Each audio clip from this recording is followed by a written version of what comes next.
14वें episode की शुरुआत में हमें दिखाया जाता है कि हमारे हीरोज फर्स्ट डीमन वर्ल्ड के लिए निकल चुके होते हैं। पांजी बोलती है कि ये शिप ठीक से काम कर रही है। तभी ग्लोरी बोलता है कि अब तो ये शिप पहले से भी ज्यादा अच्छी काम कर रही है। और ये सुन के पांजी के चेहरे पे बहुत ही बड़ी स्माइल आ जाती है, क्योंकि ग्लोरी के मुंह से तारीफ सुनना कोई छोटी बात नहीं है। वो तो किसी से सीधे मुंह बात तक नहीं करता। तभी फिर हमें सीन दिखाया जाता है पेराल का। तभी उसे अपने रेडियो में आवाज सुनाई देती है पांजी की। वो बोलता है कि आप इस रेडियो से कॉल क्यों कर रही हो, इसमें तो आपकी आवाज भी अच्छे से नहीं आ रही। तब पांजी बताती है कि उस पे एक क्रैकर ने अटैक कर दिया था और उसके बाकी सामान के साथ साथ उसका सेल फोन भी जा चुका है। अब ये सुन के उसे समझ में नहीं आता कि वो उसका क्या रिप्लाई करे। पर तभी पांजी बोलती है कि डैड को बता देना कि हम फर्स्ट डीमन वर्ल्ड के लिए निकल चुके हैं, क्योंकि वेजिटा ने तामागामी नंबर 2 को भी हरा दिया। ये सुन के वो बोलता है कि ये तो बहुत अच्छी बात है और आप चिंता मत करो, किंग कदान भी बस प्लेन चुराने ही गए हैं और वो जल्दी आपकी मदद करने के लिए आते ही होंगे। अब ये बोल के तो उसने पांजी की नाक कटवा दी थी। अब उन सबको ऐसा लगेगा कि ये चोरों के खानदान से है। पर तभी पांजी बोलती है कि डैड से बोल दो कि आप चिंता मत करो, क्योंकि आउटसाइड वर्ल्ड के लोग बहुत ही ज्यादा पावरफुल हैं, तो अगर वो नहीं भी आएंगे तो चलेगा। और चोरी और किंग एक ही सेंटेंस में सुन के वेजिटा के कान भी खड़े हो जाते हैं। वो बोलता है कि तुम्हारे डैड एक किंग है, वो फिर भी चोरी करते हैं। तब पांजी बताती है कि वो बस एक नाम की किंग है, क्योंकि हमारे पास इतना पैसा नहीं है। पर तभी बुल्मा बोलती है कि अगर तुम मुझे माजी लाइट्स दे दोगी तो उसके बदले में तुम्हें शिप दूंगी। और ये सुन के पांजी बहुत ज्यादा खुश हो जाती है। बुल्मा को तो यहाँ पर भी अपना बिजनेस ही करना था। अभी तक तो सब सही चल रहा था, पर इन्हें पता नहीं था कि आगे क्या खतरा आने वाला है। और दूसरी तरफ गोमा पूरा परेशान था। इतना सब कुछ करने के बाद भी उसे चैन नहीं था। और ये इसकी अच्छी बात भी है,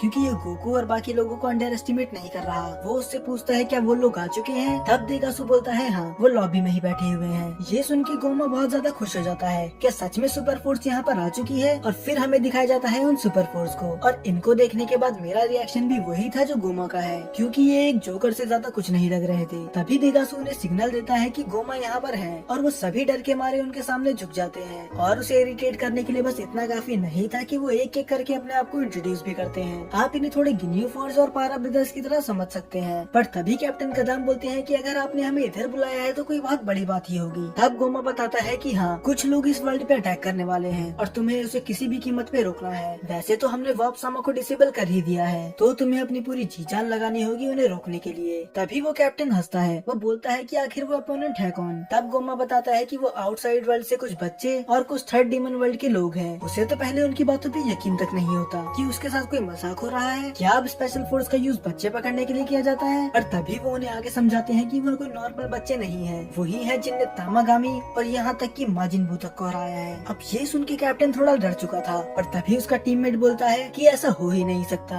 आखिर एक बच्चे तामागामी और माजिन बू जैसे मॉन्स्टर को कैसे हरा सकते हैं। तभी वो कैप्टन भी हंसते हुए बोलता है कि तुम सही बोल रहे हो, ऐसा हो ही नहीं सकता। इनने तो लगभग मुझे डरा ही दिया था, यहाँ तक कि मैंने तो अपनी पतलून भी गीली कर दी थी। पर तभी देगासु बोलता है कि ये कोई मजाक नहीं है, तुम्हें उन्हें रोकना ही होगा और वो कोई आम लोग नहीं है। और ये बोल के वो वहाँ से चले जाते हैं। पर तभी उनका कैप्टन बोलता है क्या वो बच्चे सच में इतने ताकतवर हैं? क्या ऐसा कोई एग्जिस्ट करता भी है? पर तभी उसका दूसरा टीममेट बोलता है कि वो बस बड़ा चढ़ा के बोल रहे हैं, क्योंकि कोई चांस ही नहीं है कि एक बच्चा ये सब कर सके। और वो सब फिर से पागलों की तरह हंसने लग जाते हैं। और दूसरी तरफ हमारे हीरोज को पता चल चुका था कि वो अब सामा बंद पड़ चुके हैं। और नेवा देखते ही बता देते हैं कि ये जरूर गोमा का काम होगा। गोकू वो सामा को अपनी पावर पोल से उठाने की कोशिश करता है, पर उसका कुछ फायदा नहीं था। अब सभी टेंशन में आ जाते हैं कि ये करे क्या, क्योंकि फर्स्ट डीमन वर्ल्ड में जाने का तो और कोई रास्ता है भी नहीं। तभी सुप्रीम काय बोलते हैं बस एक के, वो टनल, पर वो भी लाइट ऑफ शील्ड से ब्लॉक है। ये सुनने के बाद गोकू शील्ड की तरफ अपना पावर पोल एक्सटेंड करता है। और ये देखने के बाद पांजी उस पर बहुत बुरी तरह चिल्लाती है कि आखिर तुम कर क्या रहे हो, क्या तुम्हारा दिमाग खराब हो चुका है। गोकू बोलता है कि तुम ऐसा क्यों बोल रही हो। तब पांजी बताती है कि अगर तुमने गलती से भी उस शील्ड को टच कर लिया तो तुम जिंदा वापस नहीं आने वाले। इससे पहले गोकू कुछ करता वो पावर पोल उस शील्ड पे जाके लग जाता है और उससे बहुत ही खतरनाक लाइटनिंग निकलती है, जो पावर पोल के थ्रू होते हुए सीधा गोकू को लगती है। और इस बॉडी में गोकू के पास भी इतनी पावर नहीं थी कि वो इस स्ट्राइक को झेल सके, तो वो वहाँ से नीचे गिरने लग जाता है। और तभी बीच में आते हैं हमारे लेजेंडरी नेमेकियन नेवा, और वो एक नेमेकियन लैंग्वेज में एक मंत्र पढ़ने लग जाते हैं। पांजी को समझ में नहीं आ रहा था कि आखिर हुआ क्या, और पिकलो के तो पसीने छूट चुके थे, क्योंकि उसे धीरे धीरे समझ में आ रहा था कि नेवा क्या करने की कोशिश कर रहे हैं। और वो मंत्र बोलते ही वो magic ball third demon world के शील्ड पे जाके लगती है। और ये देखने के बाद पांजी को यकीन नहीं हो रहा था कि आखिर हो क्या रहा है। उसने कभी सोचा नहीं था कि इस शील्ड को कोई खरोच भी पहुंचा सकता है, पर वो अपनी आंखों के सामने ही उस शील्ड को धूल बनते हुए देख रही थी, जैसे मानो वो कभी वहाँ पर थी ही नहीं। और यही चीज वो फर्स्ट डीमन वर्ल्ड के शील्ड के साथ भी करते हैं। और गोकू अभी भी नीचे गिर ही रहा था। नहीं, ये बॉलीवुड का लॉजिक यूज नहीं कर रहे। दरअसल ड्रैगन बॉल दाइमा में हमें पहले ही बता दिया गया था कि डीमन वर्ल्ड की एयर बहुत ज्यादा थिक होती है, तो उसमें आराम से हम फ्लोट कर सकते हैं, और यही रीजन था कि गोकू इतने धीरे गिर रहा है। पर उस शील्ड से फिर से टकराने से पहले ही उसकी आंखें खुल जाती है और वो डायरेक्ट ही अपनी शिप में वापस आ जाता है, और वो बोलता है कि मैं तो मरते मरते बचा। तब पांजी बोलती है, मुझे तो यकीन नहीं हो रहा कि तुम वो स्ट्राइक लेने के बाद भी जिंदा हो। और तब गोकू नेवा की तरफ देखते हुए बोलता है कि आप तो बहुत ही ज्यादा कमाल के हैं, आपने उस शील्ड को तो धूल बना के रख दिया। तभी पिकलो अपना बिग ब्रेन यूज करता है। वो बोलता है कि आप इस शील्ड को आसानी से इसलिए ही तोड़ पाए ना क्योंकि इस शील्ड को कई साल पहले आपने ही बनाया था, और वो एकदम सही था। इस शील्ड को खुद नेवा नहीं बनाया था। पर तभी पांजी हैरान होते हुए बोलती है कि आपने ऐसा क्यों करा। तब नेवा बताते हैं कि नमिकिन बहुत ज्यादा पीसफुल हुआ करते थे, पर थर्ड डीमन और फर्स्ट डीमन से लोग आके उन्हें परेशान करते थे, तो इन सब चीजों को रोकने के लिए उन्होंने दोनों वर्ल्ड के बीच में शील्ड बना दी, और वॉप सामा की वजह से अब बस लिमिटेड लोग ही यहाँ पर आ सकते हैं। तब पिकलो बोलता है कि आप सच में एक लेजेंडरी नमिकिन हैं, क्योंकि जो आप कर सकते हो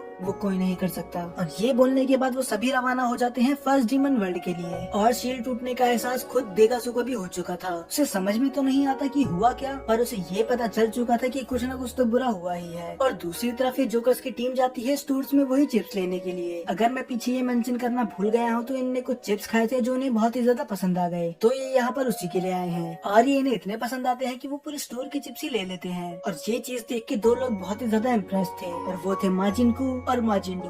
वो बहुत ही ज्यादा इम्प्रेस्ड होते हैं कि ये लोग सब कुछ खरीद रहे हैं। तभी वो कैप्टन बोलते हैं कि तुम भी मेरी तरह ये बड़े होके खरीद पाओगे अगर तुम मेरी जितनी मेहनत करो, और तुम्हें मेरा जितना पावरफुल होना पड़ेगा। और बस इतना ही नहीं, वो माजिंडू और माजिनकू के लिए पूरी स्टोर्स की जितनी भी चॉकलेट होती है वो उन्हें दे देते हैं। चलो कम से कम ये दिल के तो अच्छे हैं, पर जब बिल पे करने की बात आती है तो इनकी हालत खराब हो जाती है, क्योंकि इनके पास तो इतने पैसे थे ही नहीं। तो वो अपने औकात के हिसाब से बस 2 ही चॉकलेट खरीदते हैं। और वो माजिनकू और माजिंडू को ये बोलते हैं कि वैसे भी बच्चों को ज्यादा चॉकलेट नहीं खानी चाहिए, तो एक ही तुम्हारे लिए काफी है। पर माजिनकू और माजिंडू इतने इनोसेंट थे कि उन्हें कोई फर्क नहीं पड़ता, वो उसमें भी खुश थे। और अब दूसरी तरफ अरिंसू को भी महसूस हो चुका था कि डीमन वर्ल्ड शील्ड ब्रेक हो चुकी है। पर तभी ग्लोरियो बताता है कि ये शिप धीमा होने का नाम ले ही नहीं रही, तो हमें यहाँ से निकलना होगा। फिर पिकलो बोलता है कि अगर हम यहाँ से गए तो हम सीधा डीमन वर्ल्ड के स्काई में जाके गिरेंगे, तो आखिर वहाँ का टेम्परेचर है कितना। तभी हाइबिस बताता है कि मुझे ये तो नहीं पता, पर वो गर्म नहीं होना चाहिए, क्योंकि मुझे गर्मी बिल्कुल भी पसंद नहीं। ये तो कभी सही जवाब देता ही नहीं है। पर तभी ग्लोरियो बताता है कि वहाँ का टेम्परेचर है 60 डिग्री, क्योंकि उस प्लेनेट को एक छोटा सा सन ऑर्बिट कर रहा है। तभी पिकलो आइडिया देता है कि फिर हमें इस शिप को छोड़कर यहाँ से उड़ के चले जाना चाहिए। पर बुल्मा बोलती है कि मुझे तो उड़ना आता ही नहीं। और तभी हाइबिस बीच में बोलता है कि एक तो वहाँ का टेम्परेचर 60 डिग्री है, और तुम्हें क्या लगता है अब मैं तुम्हें उठा के जाऊंगा। पर तभी बुल्मा चिल्लाते हुए बोलती है कि तुमसे पूछ भी कौन रहा है, मैं अपने पति से बात कर रही हूँ। पता नहीं हाइबिस को क्यों लगा कि वेजिटा के होते हुए वो उसकी मदद मांगेगी। और इसके बाद एक एक करके सभी शिप छोड़ के चली जाते हैं। लास्ट में वेजिटा बुल्मा को अपनी गोदी में उठाता है, और बुल्मा हाइबिस से बोलती है कि अगर तुम फाइट नहीं करने वाले तो तुम ड्रैगन बॉल ही लेके आ सकते हो। और उसके जाने के बाद ग्लोरियो और हाइबिस दोनों ही वहाँ से ड्रैगन बॉल लेने के बाद रवाना हो जाते हैं, और ये सीधा जाते हैं फर्स्ट डीमन वर्ल्ड में, जहाँ का टेम्परेचर इतना ज्यादा था कि बुल्मा को लगा कि वो मरने वाली है। और अब उन्हें नीचे आते हुए गोमा की आर्मी ने देख लिया था,